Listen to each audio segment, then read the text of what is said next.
Hey there. I'm excited to announce this to you today. This is what you've been waiting for in your spiritual quest. This is something I've wanted to do for a long time, and I'm finally ready to announce it that it's ready to go. It's the Grief to Growth Community Circle.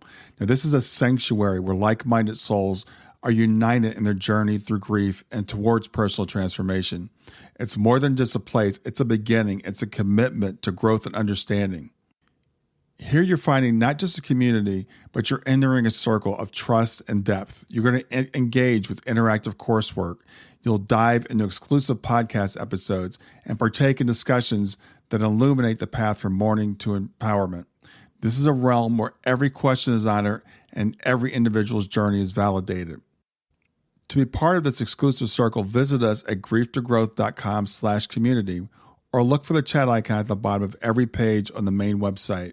Remember that entry is a privilege because I want to ensure that every member is as dedicated and genuine as you are. You must apply to join, but the journey within is worth every step.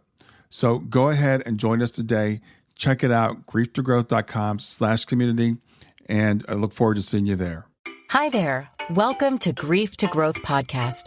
Your host is Brian Smith, spiritual seeker, best-selling author, grief survivor, and life coach. Brian believes that the worst tragedies of life provide the greatest opportunity for growth. Brian says he was planted, not buried, and he is here to help you grow where you've been planted by the difficulties in life. In each episode, Brian and his guests will share what has helped them to survive and thrive. It is his sincere hope this episode helps you today. Hey, everybody. This is Brian back with another episode of Grief to Growth. And I've got with me today my friend, Suzanne Giesemann. I was just telling Suzanne earlier, I kind of feel like she needs no introduction because I feel like everybody in the world knows who she is, but I guess not everybody does. So I'm going to introduce her anyway. Suzanne Giesemann is a messenger of hope. She's a mystic, a metaphysical teacher, and a medium who shares the awakened way, which is a path of knowing who you are and why you're here. Whether it's in her books, her classes and workshops, her weekly radio show, or her one-on-one sessions, she provides stunning evidence of life after death. Suzanne is a former U.S. naval commander who served as commanding officer as an aide to the chairman of the Joint Chiefs of Staff. Her gift of communication with those on the other side has been recognized as highly credible by noted afterlife researchers, and she brings messages of hope, healing, and love that go straight to the heart. And I also want to say, Suzanne, I consider to be a good friend. I was just thinking this morning, I guess I've known you for almost 4 years. Met you in a workshop down in Pensacola, Florida, 4 years ago. So I want to welcome Suzanne Giesemann to Grief to Growth.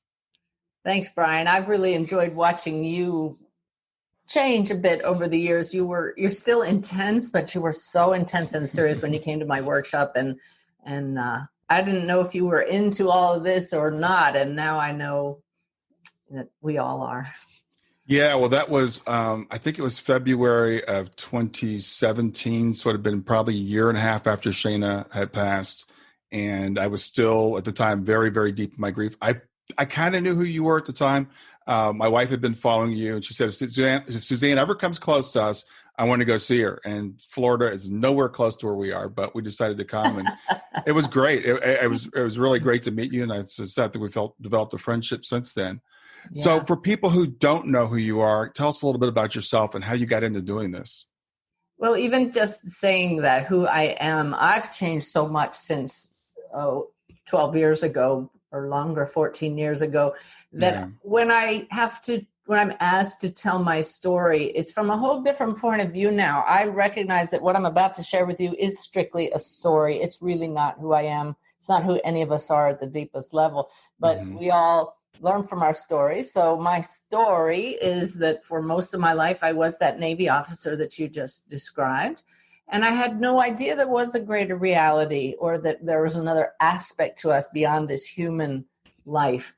And so I lived very much stuck in the story and took my role as a Navy commander very seriously. And that served me well because I did get to rise to the top of the whole military lifestyle there, flying with the chairman on Air Force One and Air Force Two and meeting kings and queens. It was just an amazing lifestyle. I got to serve as a commanding officer. That's every Navy officer's dream. But there was still this emptiness inside, this something's missing type of feeling that I know most of us can identify with.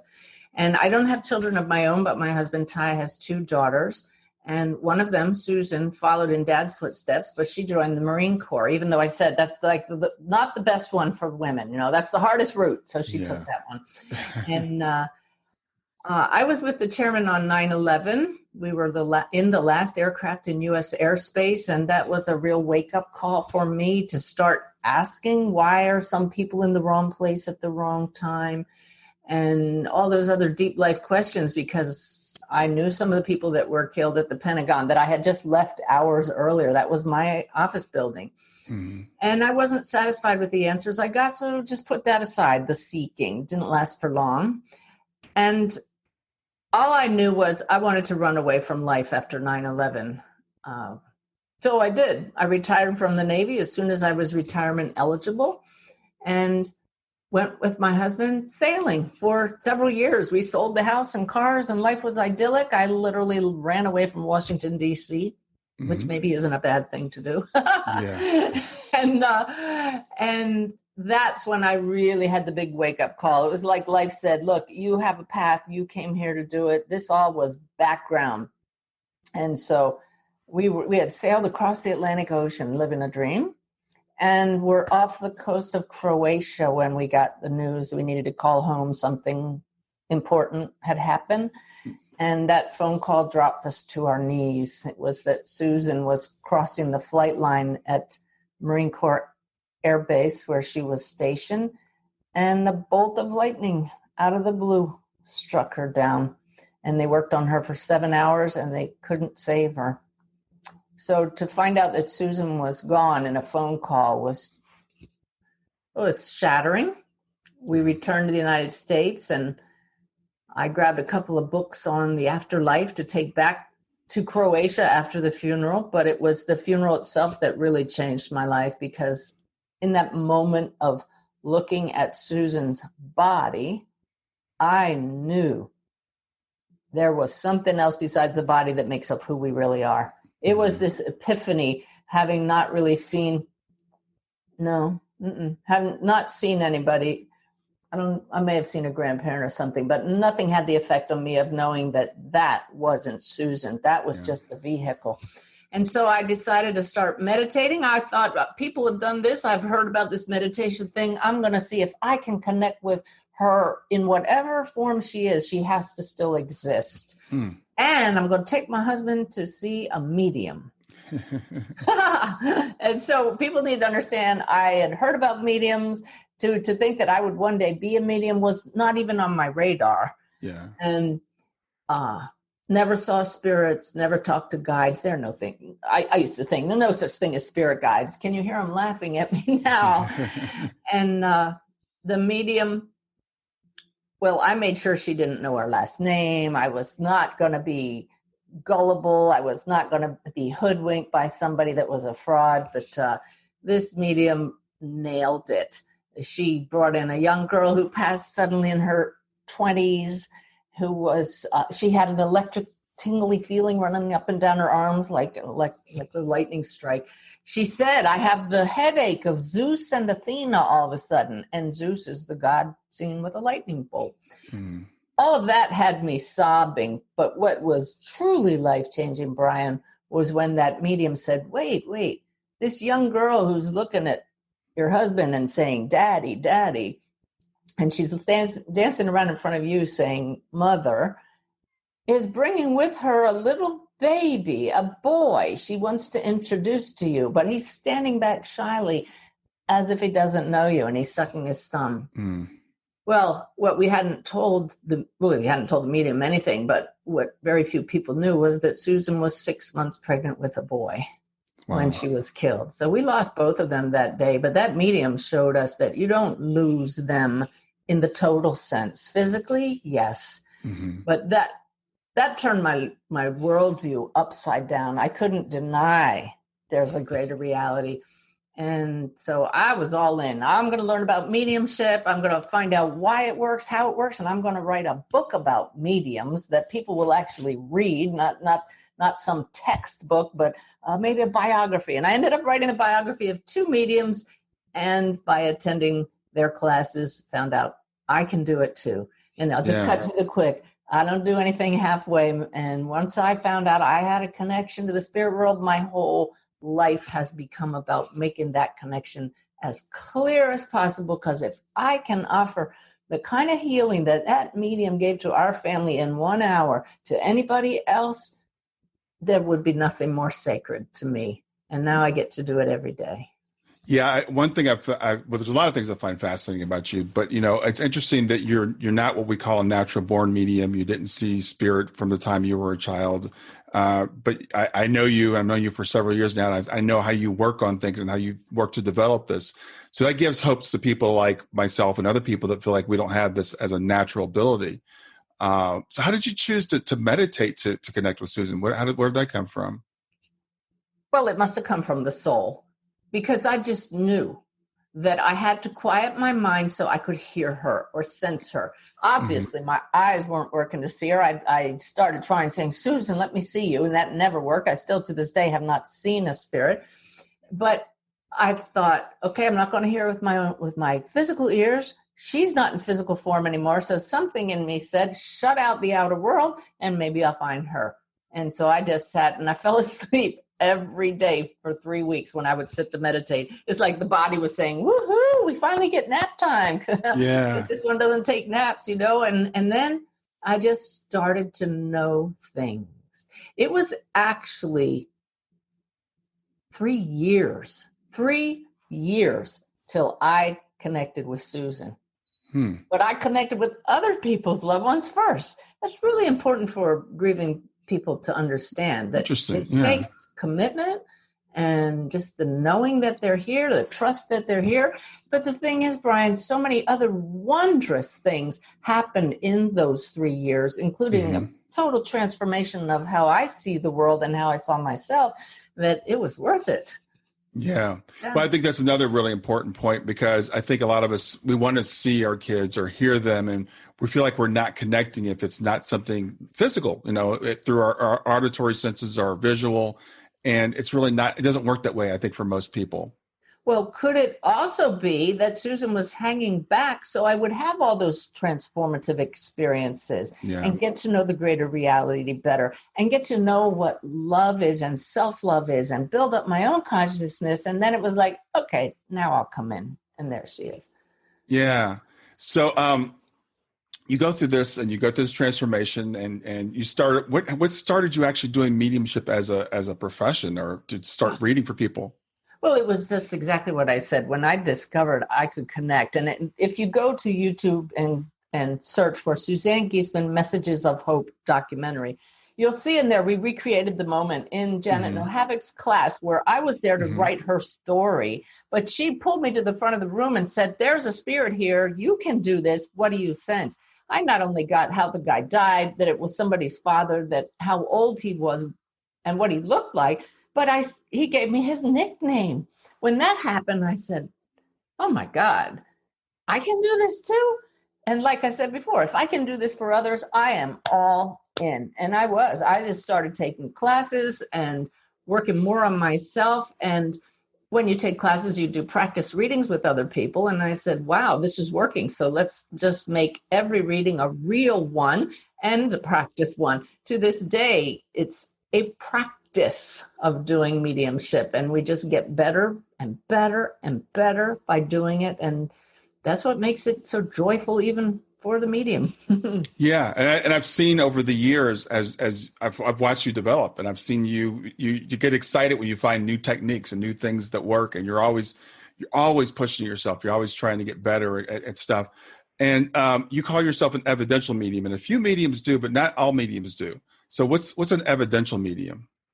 An evidential medium is one who's not satisfied or content until and unless those across the veil give us verifiable facts about them that we couldn't possibly know. That's the evidence. So we don't settle just for messages. Oh, there's a beautiful light here. Your loved one is here. They love you very much.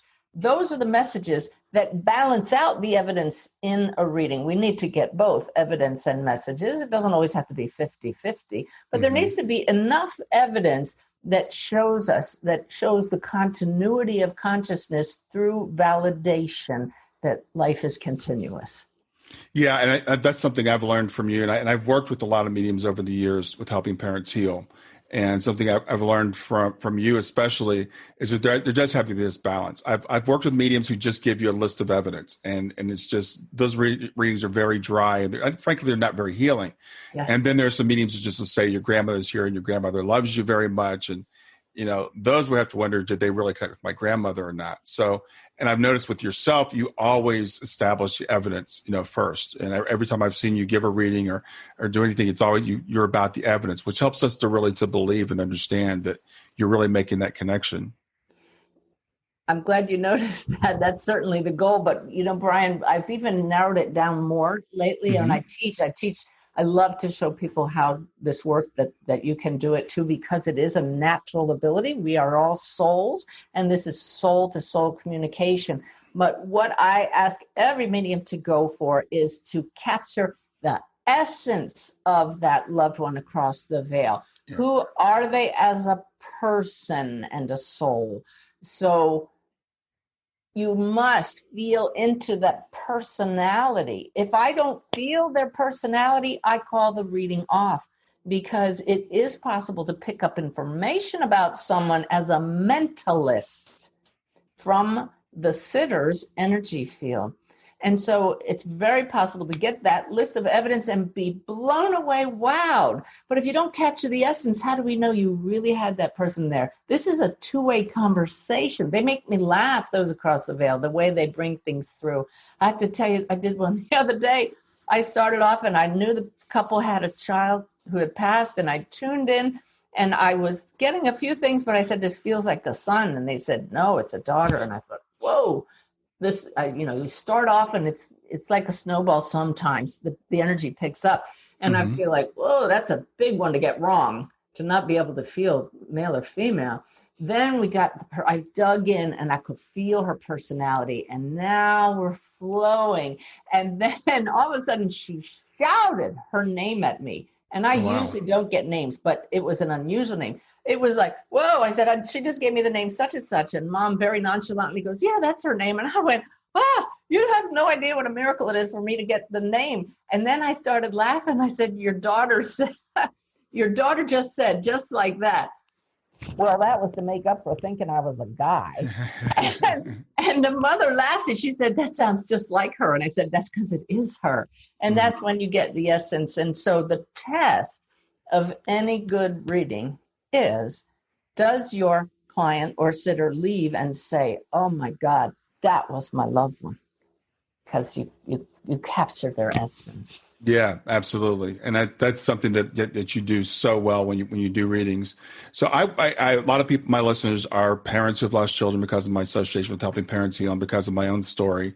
And as you know, the name of my show is Grief to Growth. So how do you think mediumship can help in terms of transforming people's grief? Oh, transformative is the word. I had a father that wrote to me and begged me to do a reading, and my waiting list has been closed while I try to catch up with the long list. But the heart said, do this one.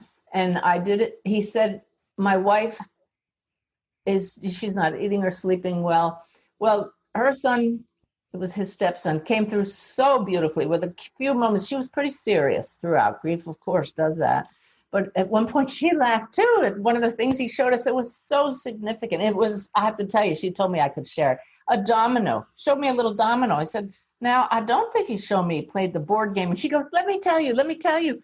He was a manager at Domino's. His dad owned a Domino's franchise. And one of the things he left was this little domino truck.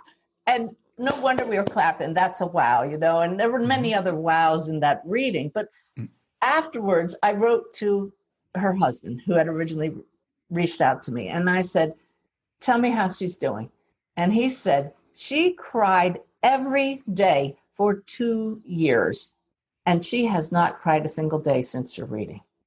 So how's that for wrapping up what a 1-hour session with an evidential medium can do by the grace of spirit, when the energy is perfect and you have the best energy with that spirit, with the medium, and with the loved one here, and everything clicks, you can show that parent or any loved one they are still part of your lives.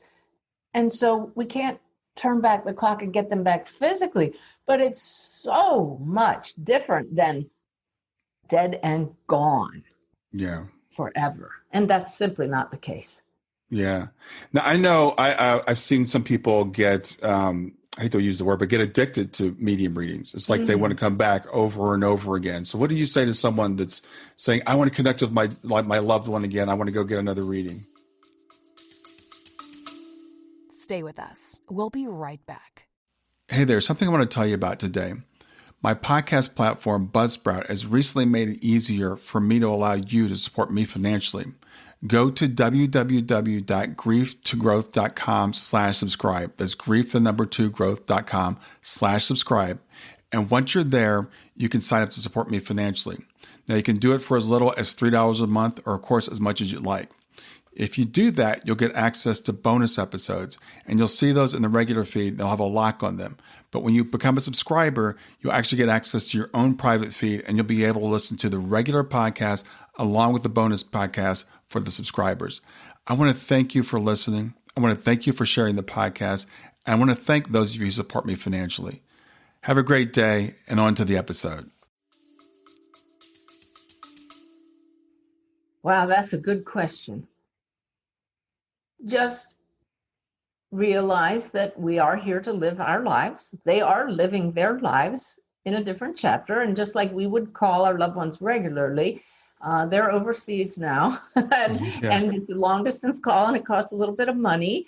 And trusting that they're here is one huge goal. Developing your own sense of their presence is huge. There's only so much they can tell you through a medium. So it's realizing we don't need the medium. The greatest thing we can do is develop that connection ourselves. And that's how I started on this path. My sole goal was to connect with Susan. And she doesn't come through that often, but when she does, it's a bonus. It's wonderful. But I just trust that she's around and live my life to the fullest in her honor. Yeah. And what would you say to someone they're new to this thing, this mediumship thing, and they're saying, I'm nervous, I'm skeptical. Should I, what would you say to that person? I would say, watch that word skeptical and say, I'm open-minded. Because I just heard a recording with David Hawkins the other day, and he said, people who are atheists create exactly what they expect. There is no God. You get what you expect. And I said, this is exactly what happens in a reading. If you expect that there's no connection, your wishes may very well be fulfilled because you are blocking that whole flow of energy. Remember how I said it's so important that the sitter is part of that connection. And I've had this happen so much so that if somebody said, I want you to do a reading for my neighbor who's grieving, I won't do the reading unless the neighbor shows me, I want this reading, I'm open to it. Because if they're skeptical and they only do it because their friend says I should have this reading with this person who's a medium, who's probably a fraud, guess what? They're going to get nothing. And they've just proven themselves right in their own mind, but we know better. So being open-minded, open-hearted is hugely important because it's a flow of energy and it's part of our life's path to open up to the greater reality. If we're already shut to it beforehand, you're not going to experience it. And it's interesting because I hear you saying, you said be careful with the word skeptical, because I tell people to be skeptical really means to still be open-minded.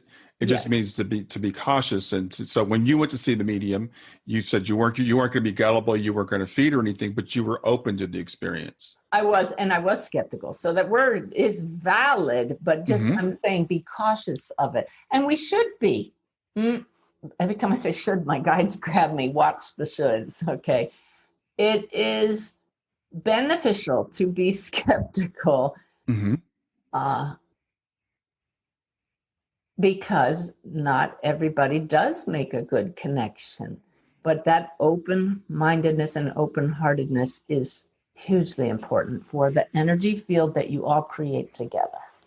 Well, I have to say, I've been in this field for about 4 years now, working with people like mediums, et cetera. And I find a lot of people in this field are still skeptical.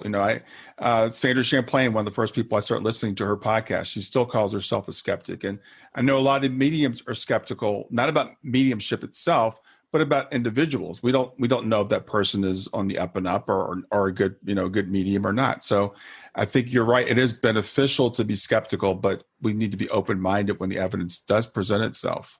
And you know what I was shown the other day, because I'm still skeptical about some other medium, I was shown I'm projecting. So somebody must have told us something about mediums or how other people are, and we're certainly not that way, so we project it on other people.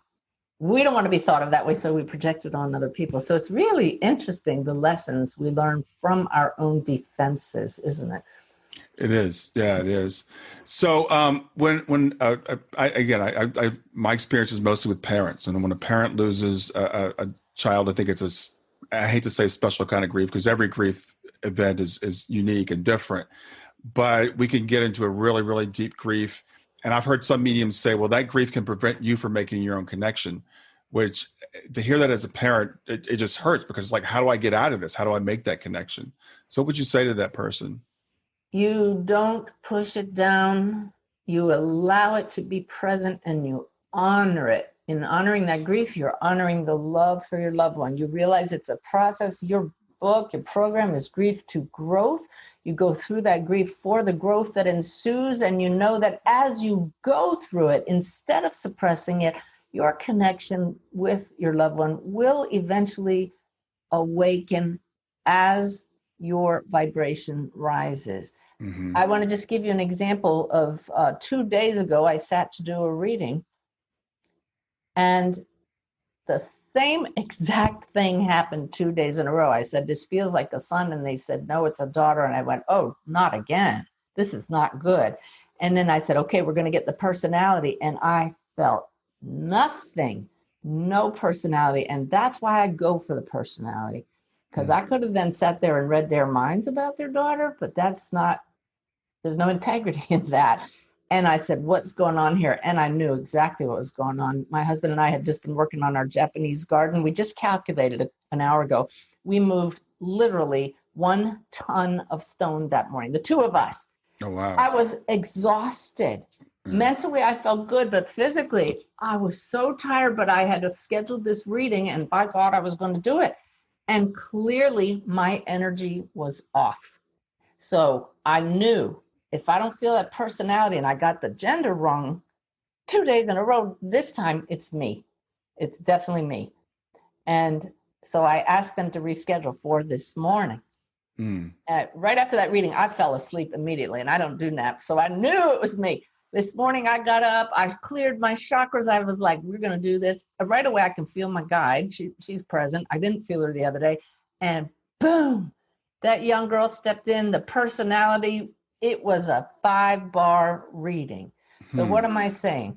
Grief, tiredness, illness, all of these affect our ability to tune in. So yes, grief will get in the way of your connection, but what do? We give it time. We rest the body. We work through it, because if you push it down and deny it, it's still there. Yeah. That's why I tell people that I work with when it comes to grief. You've got to feel it, and you've just got to let it come through you. And I was working with someone just yesterday, and a lot of times people apologize to me for crying when we're working, and I'm like, don't ever apologize for crying. Those tears are healing. Those tears are cathartic. They help. You got to push that stuff through you.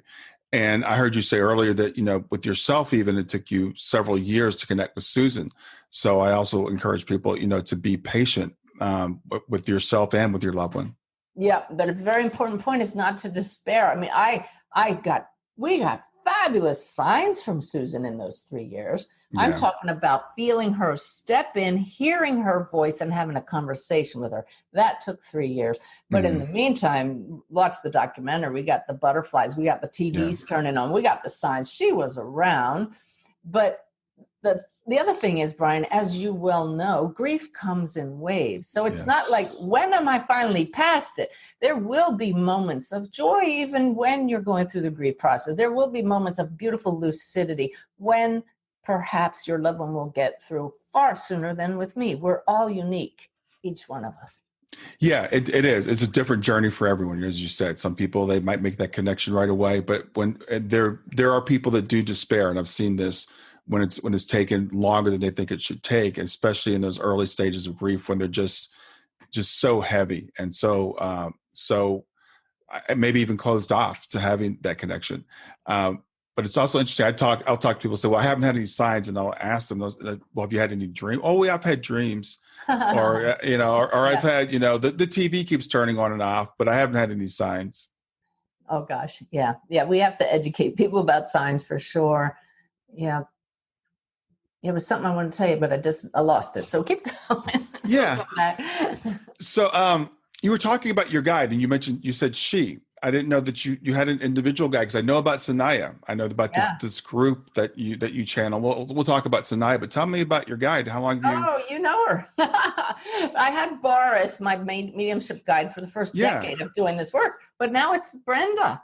Oh, wow. Yeah, okay. We have a friend. You knew Brenda. You met her, right? Yeah. Oh, absolutely. And so Brenda is a real pistol when she was here in physical form. And she had told everybody she was studying mediumship. And Suzanne and I are going to be teaching mediumship in a school someday. And I thought, really, Brenda? I don't know about that.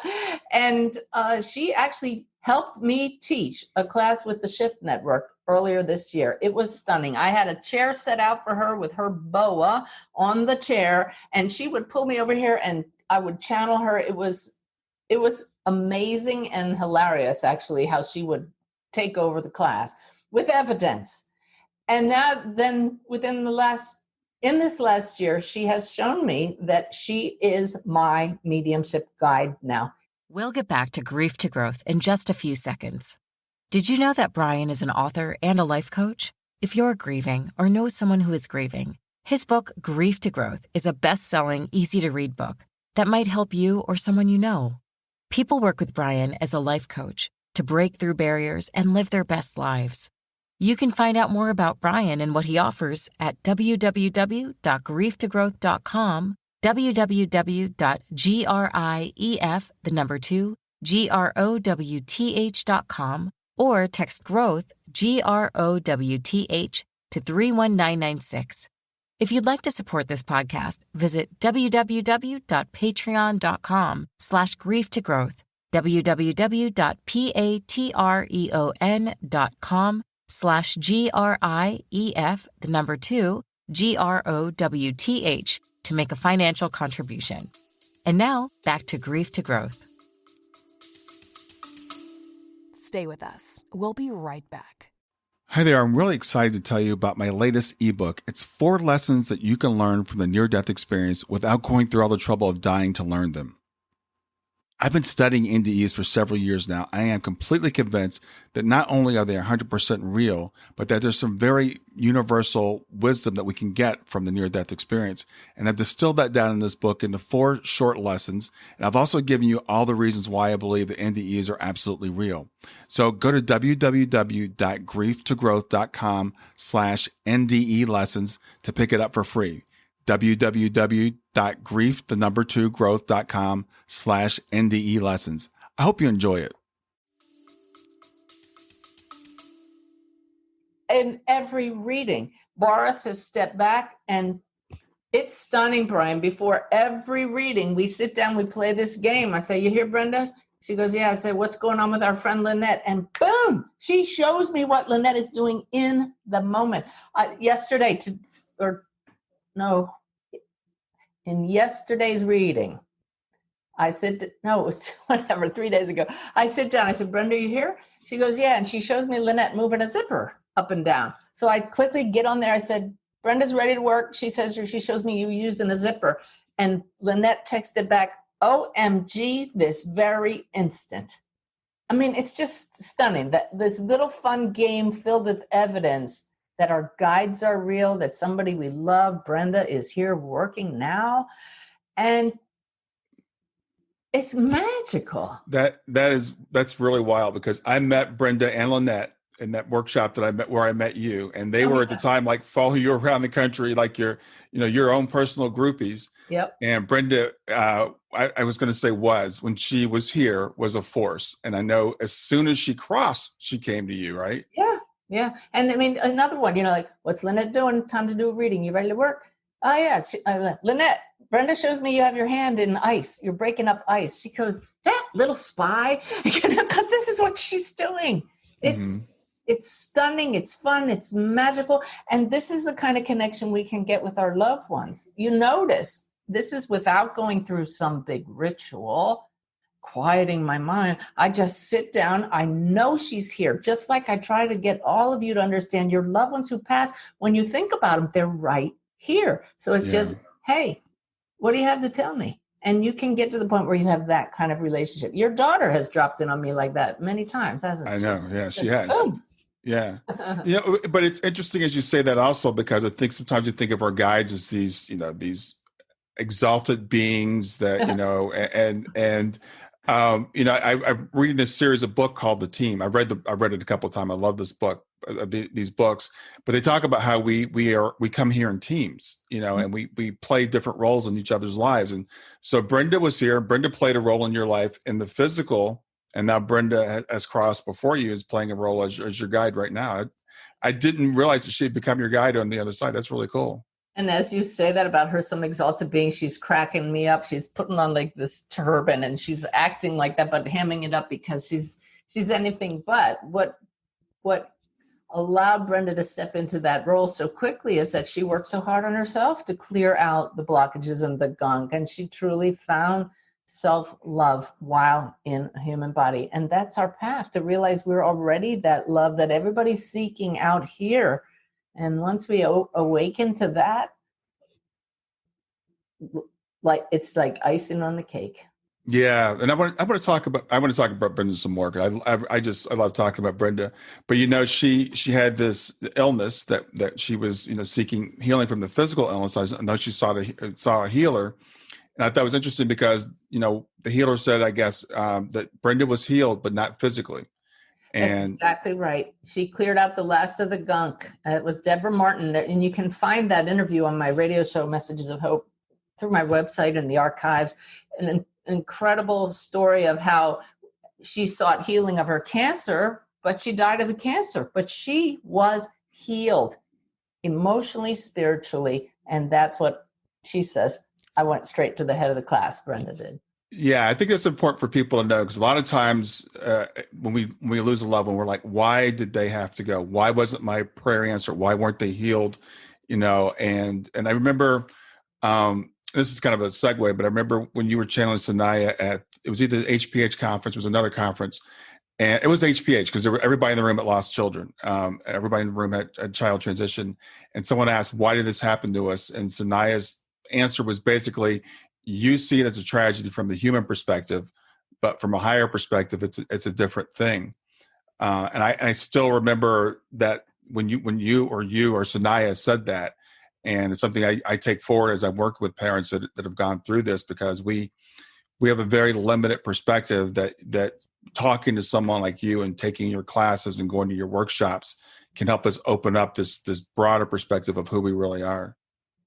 Yeah, that's ultimately the greatest fringe benefit of trying to connect across the veil. We find out there was so much more than these finite beings, and it is transformational. Yeah, well, I think that's kind of what it's all about. It's that, and I when you talked earlier, I said, tell me about you, and you corrected me and said it's about your story. And we identify so closely with our story, but we are these infinite beings. Yep. And you say that, and it reminds me that we got invited to the Marine Corps birthday dinner here where I live in my community. I live in a community called Moss Creek, and they have Moss Creek Marines. And Ty and I are honorary members because of Susan being a Marine, and we're both retired Navy officers. Mm-hmm. So we're honored that they allow us, these Marines allow us to be part of their group. But Ty said, I'm wearing my uniform to that dinner. And I thought, oh, we are allowed to wear our uniforms to specific things like that. And I found mine. Now, I've retired. It's really scary. 17 years ago now. But I found my uniform, and it still fits, which is awesome. But I put it on And then I found this bag of all my medals and all my ribbons and all my doodads that say that's a terrible word, no disrespect to the uniform, but that says I was a commanding officer and I served on the Joint Staff. And Brian, I felt myself getting caught up in the story. Ooh, I even ordered a new set of ribbons because it didn't have the last one that I earned on my retirement day. It was like my guides caught me up short and said, yo, what is happening to you? And the next day I canceled the order of the ribbons. And I said, we love our stories.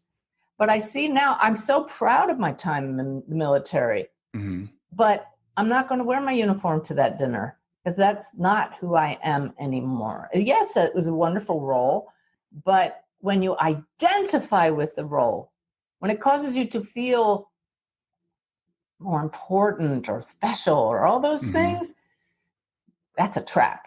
That's a real trap. And so, I honor the story because of that background. People pay attention when I talk about the greater reality. So many people say, oh, if she can believe, then it's safe for me to believe. And it is. Yeah. But I don't want to go back to allowing roles to show me who I think I am. Yeah, So a lot of times. Who are we? We're souls.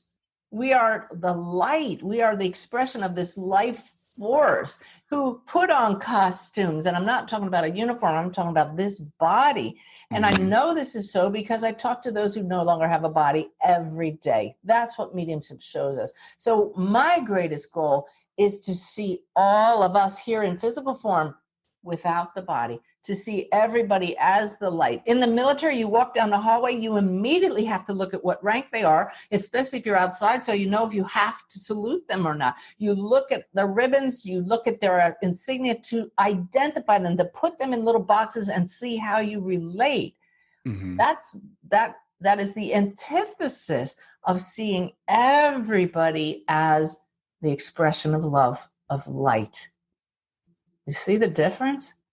Yeah. And it was stunning how quickly I was just going to fall right back in that role. Ooh, I get to dress up. Yeah, that's a great point because I think we do get caught up in roles and we can either cling to those roles sometimes, especially I know sometimes parents, when a child transitions, am I still a mother? Am I still a father? And we grieve the loss of that role. And we're like, who am I now? Because that's all that I was. Or if someone gets divorced, I'm not a wife anymore. So that clinging to the roles can cause us a lot of suffering. Yeah. So you just, we've come to this life to play roles, and we do have to identify ourselves in some way because that's how we relate to people. But the question I ask as I show a slide often with this little character with a ball and chain around the ankle, does that role help you or hinder you?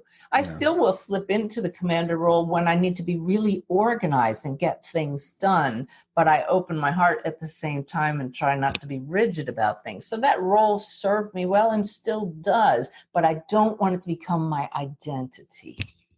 And it makes life a lot lighter, I think, when we can start to carry that perspective on a daily basis. I am not this body. I'm not just Brian. I'm not just Suzanne.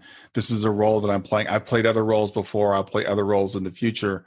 I think it makes it, we can more easily let go of the things that seem so burdensome, in this world. Yeah. Yeah. And these are the deeper spiritual lessons that all come out of studying mediumship. So it's just a blessing all around. Well, we're going through, incredibly difficult times, it seems like, for everybody right now. And I'm sure as a medium, you probably get asked, what's your opinion of what's going on and what's going to happen? And so that leads to a question, what's the difference between a psychic and a medium? And do you do psychic things or do you talk to dead people? Both, because once you can talk to a spirit, you tune into an energy field, and we in human forms are that energy field. We just happen to have a body. So if you can tune into a spirit without a body, you can also tune into a spirit with a body. And so You just merge your energy field and read it. But as far as the future, I don't see the future as laid out in stone. It's so variable depending on the choices people make. So the future is predictable to a certain point because you can get the higher perspective and see all the parts coming together based on choices that have already been made or about to be made. But too much farther than a few weeks out, it's challenging. There are some who can do that very well, but that's not too usual. So a psychic is reading the energy of someone here in a physical body. Mediumship is someone who's no longer in a body, or guides and angels above that. As far as what's going on now, the guides continuously just say, it's all going to depend on the choices that you all make, but everything, especially chaos and unrest, is an opportunity to learn through trial and error what works and what doesn't. And always when we tune into the heart and align with the light, the force that flows through us, we come together in much more beautiful ways. Yeah, I think the chaos, just from my perspective, the chaos and unrest do bring us sometimes stark choices, and we realize we got to make choices. It exposes things that maybe we could be doing better. But I know this is a time where a lot of people are feeling nervous. They're feeling very scared, and wondering if everything's going to be okay. Ultimately, everything at the deepest level is okay because source can't be harmed, and we are an expression of that. And we will all eventually leave these physical bodies and say, God, it was like waking up from a dream, and I look at them and I'm still fine. So if only I had known then that all is well. So if we could just, it's like they say, die daily to the ego, to the story, right? If we could just join our loved ones in our awareness, sit beside them looking down on us, they tell us, our loved ones tell us repeatedly in my readings, it's fine. Everything is okay. So we get caught up in the drama and forget there's another whole perspective we can take and find that peace that's already present. Yeah, and I get your messages every day from Sanaya, and I appreciate those very much because first thing I look at when I get on Facebook in the morning, and it helps for people. It helps for me to try to keep that perspective that everything ultimately is okay. The drama, I think at some level, we like the drama. I guess we must because we come here and do it, right? Yeah. So what would you say, what is the purpose? Why do we come here and do this? Source, spirit, God, consciousness, awareness is already whole and complete. But it's so full and to overflowing with potential. It's basically, people says it's to get to know itself better. No, it's complete. It knows itself intimately. So it decides to know itself as something other than itself. So it becomes limited and finite in billions of expressions for the experience of being something other than whole and complete. And through making choices, we get to experience completeness, fullness, joy, beauty, creativity, and something other than that. And it's so painful at times. We say, yes, but I know what it feels like to be complete. So I'm just going to keep following that nudge back to completeness. So it's for the experience of all of it. The good, the bad, the not so good, the not so bad, the whole palette, because it is school. We are here to learn lessons, but it's more like art school, how to make something more beautiful out of the beauty that you already are.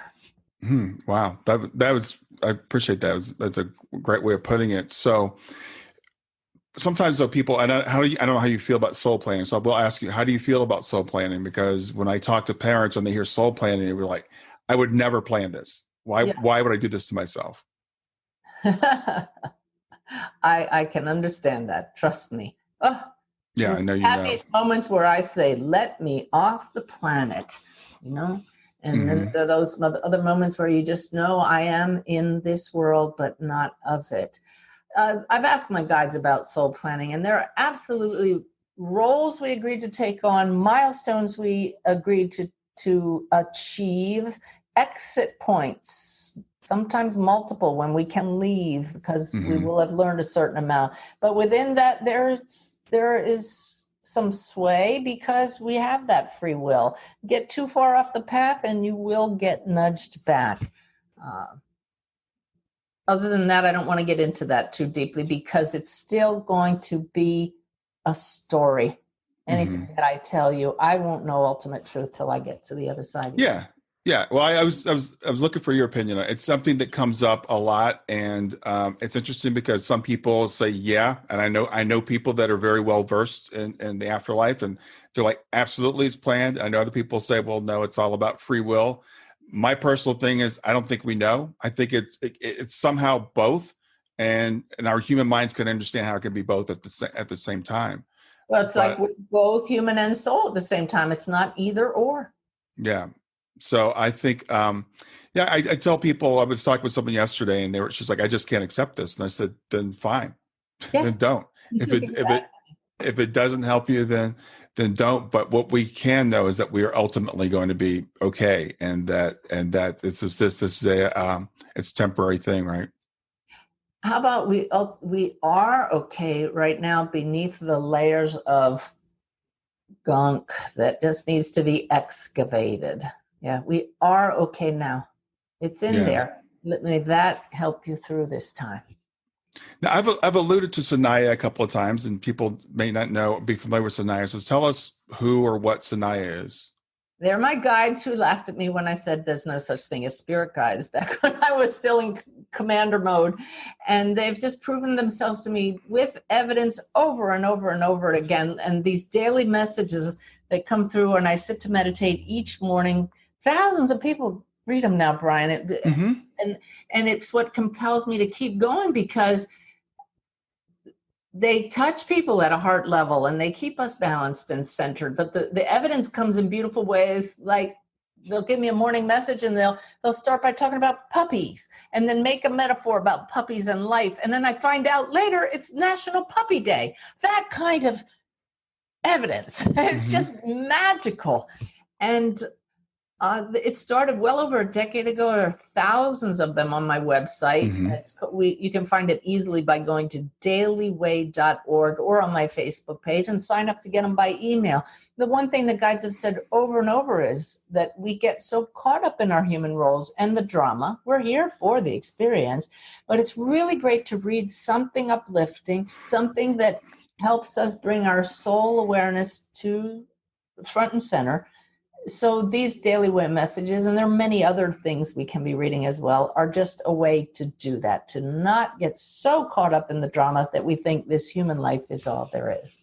Yeah, I think it's all about balance. As you said earlier, we have to be both. We have to be in the world, but not of it. And so I know your background's not really in religious stuff, but my background is very religious. So I quote Jesus all the time.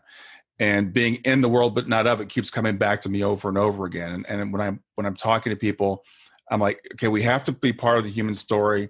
The human story does make a difference. We do feel real pain and everything, but we are at the same time this magnificent being that everything is all well. And we don't want to get so lofty that we can't function here.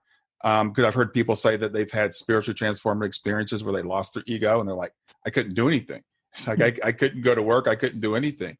Yeah. But on the other hand, we don't want to get really too bogged down either. So something like Sanaya, to me on a daily basis, really helps me to say, okay, yeah, I'm going to be okay. I need to go out and still do my thing during the day. I've got to go through all the stuff we have to go through as human beings. And I was talking with someone just earlier today. We were saying, because we're both followers of you, and we were saying how we're looking forward to going home, but we're enjoying being here at the same time. That's wonderful. And that's the whole goal, to enjoy the experience during the good times, and during the times that aren't so good, just recognize it is an experience and this too shall pass. I wanted to say that Sanaya is the name this group of guides gave me when they first came through in 2009 or 10. And I looked up the name, and it means eminent, distinguished, and of the gods. It means one worth knowing. But it was years later, Brian, I found out it also means flash of lightning, which is how Susan was killed. And so it's a group of higher beings. They change. Sometimes it's a different voice speaking, like a literary voice, sometimes philosophical, sometimes scientific, but they know what they're doing far better than I do. Yeah. Well, as I said, I've known you for a while, and I remember when I met you, you were starting to channel Sanaya publicly. You'd only done it a couple of times, I think, before that. And I got to say, for me, it was a really interesting experience because you said, I didn't know if you were into this stuff or not, and that was a little bit beyond my comfort zone. But I've seen evidence since then that it's definitely absolutely for real. Oh yeah, I love when the guys come and they're like, I don't know, is she memorizing all those words? And then we take questions from the audience, and the answers are immediate, they're fluent, they're clear, they're lengthy, and there's just no denying that's not coming from this one. Yeah. So, Suzanne, everybody wants to get a reading with you, and I know I think you're not even taking waiting lists anymore at this time. But I know they're celebrating because we just got it down to under 800 from 1,000. So. Yeah. Well, you're like I said, I when I talk about you, I always assume everybody knows who you are because I know that you're definitely one of the best mediums in the world in terms of your messaging and the evidence and everything else that you do. But I know you give of yourself in a lot of other ways with your radio program and your what you're doing with the Shift Network. And so tell people other ways that they can reach you besides just getting a reading with you. Well, that's the thing, Brian. It's kind of the old give a man a fish or teach a man to fish. I can't deny the impact of a reading, and I love doing them, and I will continue to do them. But I can reach far more people and help them help themselves by teaching you how to connect yourself. So I do that in a variety of ways. First, I have my radio show just to give us hope. That's a weekly thing. And then I have monthly mentoring sessions, which people happily find very valuable because I keep doing them. And what that is the freshest teaching from the guides over the past month. They've never failed me. 2 solid hours of what the guides want us to know about connecting, about mediumship, about our lives, about raising consciousness. So those are monthly mentoring. And then I have this 3 courses with the Shift Network. 2 are already done. I have a new one starting in December with a big launching event for that, I believe sometime in November. If you're on my email list, you'll find out about it, or Brian can tell you about it, his email list. And then what else? I have online classes. I have meditation CDs, lots of free gifts on my website, SuzanneGiesemann.com/gifts, and probably 100 YouTube videos, and just so many tools to help you connect yourself. You never know if you can be a medium for other people till you try, if you haven't been seeing spirits your whole life. I'm the living proof of that. So it's fun to open ourselves to new experiences. And most of all, the greatest gift I can give everybody, besides showing that their loved ones are still here, is showing how much love is inside you right now. This is just an awesome journey to be on with all of you. Yeah, it's as I said, getting to know you over the years and watching how you've developed your integrity, your professionalism. It's really it touches people, which is why everybody wants to get a reading with you. So people always ask me, like, who's the best medium you know? I'm like, well, you can't get a reading with her, so let me give you somebody. Let me give you somebody else. But there are other ways that people can learn from you and experience, what you've experienced, and your story is just. Your story, not who you are, but your story is really, inspirational. I think for people that are skeptical and say, this stuff is all woo woo, and, your naval commander background, I think gives you credibility. So. Well, the greatest thing for me is the joy of doing readings when these wows come through. And I'll say, ooh, that's a wow. And I still do. I get so excited when something fun happens. And I remember this one guy who came with his wife, and they each got a reading separately. And he came in and I said, so how do you feel about mediumship? And he says, well, I'm kind of on the fence about it. And I said, all right. And all this stuff came through, and including his brother, who showed me a special knife that he still had from his brother. He showed me his brother was really angry. So it wasn't just, oh, here's your brother who loves you. He was an angry man. And then in comes this guy's friend. I said, your friend's showing me you guys used to smoke these funny little cigarettes. And he's saying, how you doing, bro? And he also tells me you actually have Native American background. And the guy's eyes are just wide like this. And when the reading was over, I said, so how do you feel about mediumship now? And he says, I got to tell you, I'm not on the fence anymore. Yeah. So it's like, yeah, Spirit did that. They got another convert there to the fact that we are not alone. So I just want to tell everybody, talk to your loved ones. Brian, the thing that I'm not satisfied unless I get it in every reading, is current events. What is your loved one just done recently? Mm-hmm. What's going on in their life now to show they're here with you? Like your daughter tells me you just spilled a glass of water and you were wiping it up right before the reading. Or your husband tells me you have a tooth that's missing right here. Yeah, it just fell out. These kind of things, like Lynette is moving a zipper up and down. These are common events that the spirits see because they are part of our lives. They are right here. Yeah, and I'm glad you said that, because my daughter, you and Shayna seem to have a special relationship. So Shayna will drop in on you, and you came by our house, I guess it was about a year ago, and you were telling us things that we were doing that day or a couple of days before. And Shayna will tell you things that are happening in our lives. Or, I remember one time you said something about Kayla was playing with the basketball, and I was like, well, Suzanne's got that wrong, because Kayla won't touch a basketball. My daughter hates any kind of sports. And we called her and said, were you playing with the basketball? I thought maybe your boyfriend, they were playing with the basketball or something. And she'd been playing with one of the little girls she was watching, and they were making balls out of Play-Doh and pretending that they were bouncing them like basketballs. So when you said that, I was like, there's no way that that's right. And I could go on and on with stories just between yourself and myself, but I say this to the audience, to be open and to look for signs, and there are just incredible things. And I had a friend once, she asked me, she's a I guess she would call herself an atheist. Maybe she called herself agnostic, but she didn't believe in mediumship at all.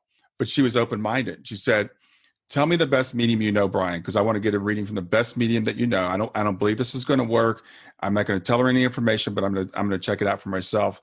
And I gave her the name of a friend of mine, and she called me back later on. She said, she blew me away. She converted me. I was like, I was so glad. And now she's a believer. I've had her on my show. She's like, yeah, I'll tell everybody about this woman, because she told me things she couldn't possibly know. Yay. That's what it's all about.